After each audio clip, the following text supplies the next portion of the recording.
Sur le bord du chemin, l'eau coule, la thé des bois. Maudit que c'est beau, pis ça recoule pas, je ferme ma gueule. Regardez comment c'est beau. Magnifique couleur.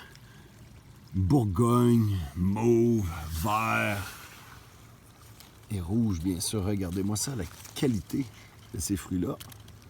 Ils peuvent devenir gros comme le bout de mon petit doigt, là. Quand même très gros. Il faut attendre, mesdames et messieurs, avant de cueillir le thé des bois. Quoique c'est très difficile, en sortant de la saison tough, j'ai nommé l'hiver, de s'abstenir de cueillir ces magnifiques trésors saisonniers-là. Ils ont commencé à pousser plus en septembre, ils ont commencé à virer rouge au mois d'octobre, ils ont perduré toute la neige, ils se sont mis en dormance et là, présentement, ils se mettent à pousser. C'est un couvre-sol magnifique, c'est une plante gustative, très très bonne. Il faut faire attention dans la façon qu'on l'utilise, puisque ça demeure une plante médicinale qui est très très intense. Et quand je dis intense, on parle de salicylate de méthyle et un goût qui goûte la paparmane, mais avec cette odeur-là et ce goût-là vient un avertissement. On sait que c'est très très fort en huile essentielle. On sait que c'est un anti-rhumatismal, c'est un antispasmodique, c'est un antitussif, ça anti-tout, autrement dit anti-fièvre, donc antipyrétique, sédatif, si on peut dire, c'est un anticoagulant, ça éclaircit le sang, pareil comme l'acide salicylique ou les aspirines. D'ailleurs, c'est aussi un ancêtre de l'aspirine. On le retrouve beaucoup dans le bouleau jaune et dans le thé des bois ainsi que le petit thé. Donc, il faut faire attention de ne jamais trop en consommer. Mais on peut faire des huiles, on peut faire autant des huiles essentielles, mais on peut faire des huiles aromatiques pour la bouffe ou gustatives, appelle-le comme tu veux. On peut se faire de la médicamentation si tu veux. De simples tisanes de ça, c'est souvent bon pour enlever des rhumatismes, anti-rhumatismal, antispasmodique, comme j'ai dit, sédatif. Donc, c'est une plante qui peut jouer sur le système et on se doit de la consommer avec respect. Parce que si tu en prends trop, c'est trop raide pour nous. Ça va trop éclaircir ton sang. Et tu pourras avoir quelques faiblesses qui s'ensuivent. Les gens qui consomment déjà beaucoup d'aspirine, on ne le recommande pas. C'est sûr, si tu es en train de te péter une crise de cœur, bouffe-toi là une shitload puis va à l'hôpital. Peut-être ça va te sauver la vie. Demeure que c'est une plante qui est un substitut au thé. Il ne faut jamais la faire bouillir. Ça vient goûter le médicament, donc il faut la faire infuser. Ou sinon, comme j'ai déjà mentionné, hein, c'est aromatique. On peut faire une macération à froid, simplement la mettre dans l'eau, cette plante-là. Ça va prendre quelques jours et elle va goûter. Tu vas te faire une eau de thé des bois, si on peut dire. Puis tu mets ça en glaçon dans les gins, c'est vraiment excellent, très très bon. Puis je vais essayer de me faire un sirop d'érable avec ça. J'ai jamais travaillé ça. Ça va être des macérations à froid, puis peut-être à différents temps dans ma bouillotte. Fait que je vais regarder. C'est une plante qui peut être quand même assez difficile, quoique simple à travailler. Ça dépend c'est quoi le résultat final que tu vas observer puis obtenir, si je peux dire.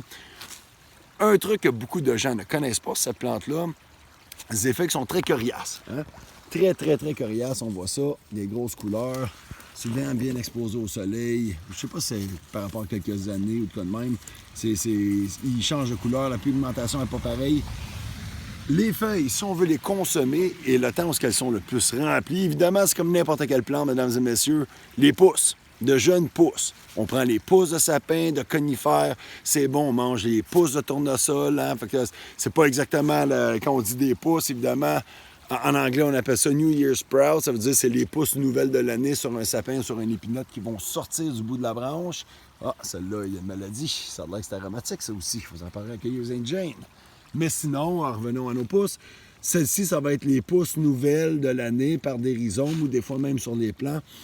Elles vont sortir des feuilles couleur rouille. Donc, pas exactement comme cette couleur-là qui tire un peu plus sur le mauve, mais vraiment une couleur qui est d'autant plus rouille. Donc, elle va être ultra luisante et ça va être un rouille qui va se délaver vers un vert pomme. Quand on va prendre ces feuilles-là, elles vont être huileuses, elles vont être très lustrées et elles vont être très tendres. C'est le temps de les mettre dans des drinks. C'est là qu'on va faire encore plus d'extraits, j'imagine, des huiles essentielles parce que c'est toutes des nouvelles huiles volatiles qui sont dedans, qui sont très, très bonnes. Pour la santé, ça peut être de quoi? Parce que odeur, couleur, saveur, hein, texture, forme, c'est tous des trucs, c'est tous des indicatifs de sens qui nous permettent de déduire et de savoir que là, ils sont jeunes, t'es manges, là, c'est tendre en astique. Mais ça pique, pepperman, asti, c'est peppermint, pepperman. C'est débile. Et donc, il faut juste savoir quand récolter les différentes ressources de celles-ci. On pourrait apprendre là, ce serait super médicinal. Les fruits seraient sûrement excellents, en plus, qui sont d'autant plus bien gros. Mais si j'attends encore un mois, voire même 2, mais je dirais, attends un mi-mai à mi-juin, c'est là qu'on va aller optimiser pas notre recherche, mais notre récolte. Cependant, c'est la compétition. Tu vas avoir des bébêtes, des petites souris, des petits rats, des couleuvres, des niaiseries de même qui vont venir manger les fruits aussi. Soyez avertis que si on les cueille là, on a plus de chances d'avoir une plus grande quantité en termes de baies, quantité de baies en nombre, mais peut-être pas nécessairement en quantité de volume de chair, parce qu'elles vont prendre vraiment là, de l'ampleur, elles vont devenir jusqu'à 3 fois plus gros que ça. Donc, tu sais, là, c'est imaginé, là, ça devient la grosseur du bout de mon doigt. Fait que c'est quand même assez intéressant à manger ça. Donc, Gaultheria procumbens. C'est un thé, un des 5 thés patrimoniaux de l'Amérique du Nord. Et c'en est un qui est intéressant à connaître, à découvrir. Ça vaut la peine de l'étudier. Lorsqu'on trouve des baies, on en mange un peu, mais pas trop. La dose fait le poison, puis la dose fait le médicamentation. N'oubliez jamais ça. Et aussi, la dose fait un bon goût ou un mauvais goût. Trop, c'est comme pas assez. Ben Cormier en direct de Sainte-Adèle, direct à côté de chez eux, finalement. All right. Chez nous, c'est là. Donc, si jamais vous venez d'informations prochainement, je pourrais vous parler du thé des bois et vous y amener, ceux qui ne l'ont jamais vu. Puis peut-être, je suis pas sûr, mais peut-être que je vous ferai goûter, mais je pense pas. Parce que je pense que je vais tout me garder pour faire juste avec les fruits, cependant, je vais faire un sirop d'érable. Et je sais pas comment je vais le travailler, j'ai des idées, parce que normalement, on fait macérer les feuilles. J'imagine que les fruits écrasés peuvent être bien intéressantes. Ça va être à travailler, ça va être à faire une première expérience. Donc, hey, si vous aimez ça, abonnez-vous à ma chaîne YouTube. Puis on va commencer à faire ça différemment. Facebook, c'est bon, mais YouTube, c'est mieux. Donc, allez, votre cacahuète, je vous souhaite de rester sauvage. Et bonne fin de journée, mes estiques. Salut!